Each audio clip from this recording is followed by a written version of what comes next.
Hi guys, welcome back to Class of Learning. You're with Rahul Sharma, your friend and guide. And this class is all about modernity and literature. I repeat, modernity and literature. A paper from the university that is really not very common for everyone. Yes, this is Punjabi University, Patiala. तो आज मैं इस video को डाल रहा हूँ उसका reason बहुत बड़ा है. Students are always important. और किसी स्टूडेंट को डेफिनेटली प्रॉब्लम थी और दे बीन सेइंग कि सर आप हमारी यूनिवर्सिटी की कोई वीडियो नहीं डालते. तो yes, this video for the student of Punjabi university Patiala. Course content definitely same होता है, कुछ ज्यादा अलग नहीं होता. कंटेंट हर यूनिवर्सिटी का एक से होता है, आपको उसको वर्कआउट करना होता है. Yes, they have something different, but ये काफी डिफरेंट नहीं है हमारे कोर्स से, क्योंकि कोर्स कंटेंट मिलता है हमें इग्नो में, दिल्ली यूनिवर्सिटी में, एमडीयू में, केयूके में, इवन मुंबई यूनिवर्सिटी में, कर्नाटका यूनिवर्सिटी में, and the most importantly sir Jamia में भी ये कोर्स कंटेंट है.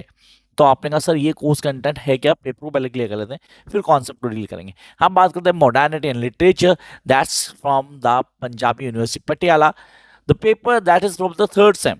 सर आप बोलते हो इसके 2 यूनिट्स हैं. Yes, we need to do the 2 units. दोनों यूनिट्स को ऑन टिप करना है. We need to clear each and everything, and majorly it do contain the poetry section. Major poetry section है, and then we have the 2 essays to. उनको clear कर ले sir. 2 units दोनों को clear करेंगे, and then sir paper कैसा आएगा, paper pattern कैसा होना है, how going to crack the paper, सब बताऊंगा. टेंशन मत लो आप लोग. पहली जो दिमाग रखनी है sir, the work of the art of the age of mechanical reproduction. I repeat, the work of the art in the age of mechanical reproduction by Walter Benjamin. Sir आप कहते हो the work of art. It is actually an essay. I repeat, it is an actual essay that tell you how the perception of masses has changed the advent of technology. Masses change the advent of technology. Sir इसका literature में क्या लेना है? What is the use of this in literature? Literature से तो बहुत दूर है चीज. आप sir this is all been bias on industrial revolution. वहां से इम्पैक्ट हुआ. इंडस्ट्रियल रेवोल्यूशन ने कहीं ना कहीं एक नॉर्मल आदमी की लाइफ को तो चेंज किया, और जो लाइफ में जो इम्पैक्ट आया उस चेंजेस का, उसको डील करते हैं हम इस पेपर के अंदर. Specifically in this particular text, the work of the art in the age of mechanical reproduction. Yes, the reproduction, the concept, ideology, how the things will change, literature क्या impact करती है, उसके impact क्या होते हैं. Yes, we need to work on the epilogue. Specifically, the Benjamin addressed the political element of his argument, saying the fascism attempts to aesthetic politics. किसी भी चीज को समझने के लिए we guys need to understand literature में हो क्या रहा है, how we guys going to connect with it. And while we guys have been doing MA English from certain university, we need to connect with it. Yes, it's a Punjabi university, but doesn't mean that I need to speak in Punjabi only. I'm a Punjabi guy, but I really must say in English language because we are talking about MA English guys. So this is something we guys need to do. हमें follow up करना होगा, और इससे paper में question आएगा confirm, ये guarantee लिख लो आप. That is secular criticism. The second part, that's the Edward said. Sir, Edward said के कई सारे ऐसे हैं जो हम सबको आना चाहिए. We guys need to clear कि एडवर्ड सेड ने क्या बोला, उसके कॉन्सेप्ट क्या है. सेकुलर क्रिटिसिज्म हाईलाइट करता है लिटरेरी क्रिटिक्स को. सर एडवर्ड सेड ने क्या लिखा, criticism is always been situated. बिल्कुल, ये हमेशा सिचुएटेड होता है, चाहे वो स्पेक्टिकल है, चाहे वो सेकुलर है, चाहे वो रिफ्लेक्टिव है. It open to on your feelings. Sir हर आप आदमी अपने हिसाब से चीजों को क्लियर करता है. The first thing that we guys need to clear is how merely we work out with the basic text that been given to us. उसमें हम क्या करते हैं, first we guys need to work what does mean by the secular here. Sir secular का meaning क्या है, what is secular? Secular sir वही जो common for everyone, not been for one religion. No, it's not a secular, it's a literature term. Yeah, we guys need to clear. So secular literal critique होती है. A well-known late essay of the writer, जिसने Michael Foucault का नाम सुना होगा आपने. I hope you guys have workout.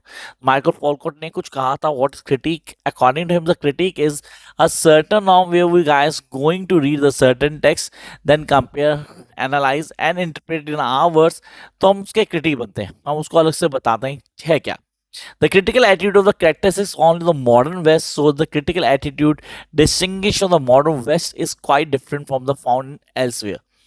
जो बाकी चीज़ों वाला करता है, उसके कॉन्सेप्ट क्या है, चीज़ें कैसे हाईलाइट करता है, how we guys going to address each and every point, सब कुछ आपको मेरे नोट्स में पूरा मिल जाता है. You get everything in my notes. इस सारी चीज़ें एक्सप्लेनेशन के साथ, then how you going to write the answer, सिर्फ उन नोट्स को गो थ्रू करेंगे तो you be able to understand each and every norm. चलो सर, इसका ना सेकेंड पार्ट तो ख़त्म नहीं हुआ अभी, बट इसका थर्ड पार्ट आता है यूनिट 1 का, that is politics and English language. What is in politics and English language? Sir दोनों को क्लियर करना। डायरेक्टिव पॉम्प्स नाम सुना होगा आपने, मेटाफोर्स डेफिनेटली सुनोगे आपने सब। ये लिटरल क्रिटिक्स हैं हमारे पास, लिटरल टर्म्स इनको बोलते हैं, उनको क्लियर करना। We need to go through these, इन टेस्ट को पढ़ेंगे, चीज़ों को क्लियर कर पाएंगे।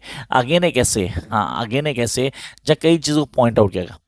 अगर आप देखते तो ओवल ना कई चीज़ों को पॉइंट आउट किया, specifically devices that insincere writers use, जो यूज करते हैं। One is prerequisite diction. Sir diction, notes diction, the language that is use by the writers in their work, that's the diction. अगर मैं diction से connect नहीं कर पाता, if I am not able to connect with the diction, मैं चीज़ नहीं clear कर पाऊंगा। मेरे लिए बहुत इंपॉर्टेंट है डिक्शन को क्लियर करना, डिक्शन के पॉइंट्स को समझना, डिक्शन है क्या। वो डिक्शन जो है ना, वही एक पॉलिटिकल राइटिंग होता है। पॉलिटिकल राइटिंग एक अलग वे है जिसको हमें समझना जरूरी है। We need to understand it. I hope you guys can connect with it. चलो यार, बात करते हैं block 2, that's unit number 2 of this paper. ये पूरी तरह बायस करता है पोइट्री के ऊपर, मेजरली पोइट्री बायस करता है। जब हम पढ़ेंगे ना इसमें सेकंड पार्ट इसका पढ़ेंगे, जब मेरे पास W.B. Yeats की पोइट्री आएंगी। So I am going to read the T.S. Eliot work the Waste Land, that's a part of it, and you get all this video on my channel. आपको सारी videos मिलेंगी। तो पंजाब यूनिवर्सिटी हो, Punjabi University हो, seriously M English करो तो channel को subscribe करना immediately, so that you can access all that videos.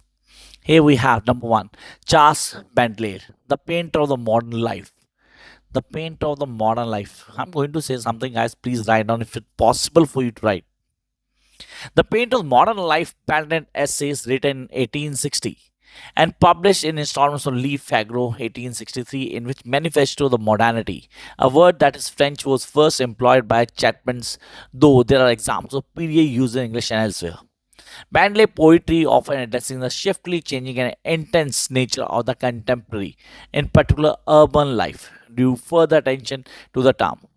An art critic of considerable note, Bandley in this essay the constant guise as an embodied of the modern approach. In the pictorial art, this is something born. Pictorial art. As the ranges over the various aspects of modernity, a term hard to define but readily apparent in manifestation, including the rapid commercial and technological development. Yes, it do says about the life of the people, how it rules out. जो आपको clear करना है वो है beauty, fashion and happiness. The first part, और कुछ नहीं करना आपने। The beauty, fashion and happiness, इसको रूल आउट करना है for your exam.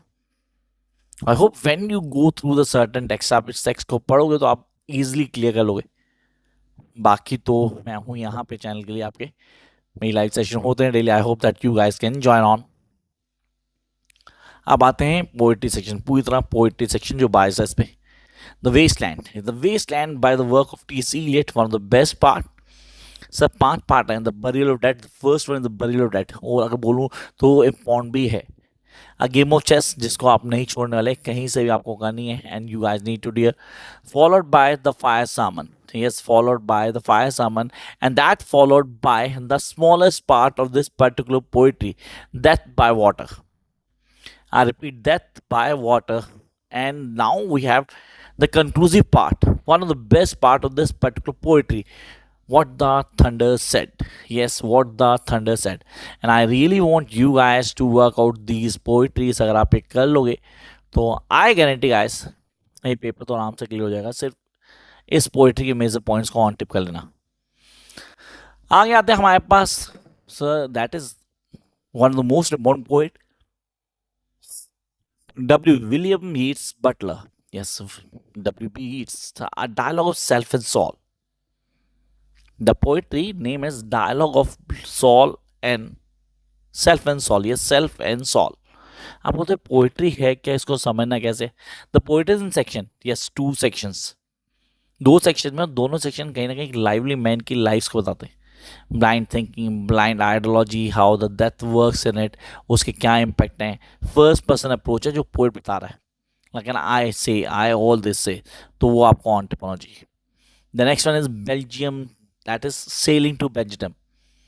Sir Saint Benjamin तो आपने एमए इंग्लिश में ही पढ़ा है, MG1 में है, डेफिनेटली है। इसकी वीडियोस भी हैं, you can check all this there, आपको मिल जाएगा। ये दो चीज़ों को डील करती है। सी दिस इज पोइट्री में दो तीन चीज़ें बहुत अच्छे से बताई गई हैं। The first that was the old age and mortality, what is old age and what is mortality and how it works, the power of art, what's the use of power of art, that's very important. And followed by the second poetry, the second coming, one of the best poetry of W.B. Yeats. हाँ, वो तो second coming highlight करती है speaker की observing around the world, so the horror around him. Yes, the horror. The poem begins with the piece turning and widening grey. A sentence evokes the cult symbol of pretender fetched by W.B. Yeats. चीज़ों highlight करता है। I hope you guys going to clear this.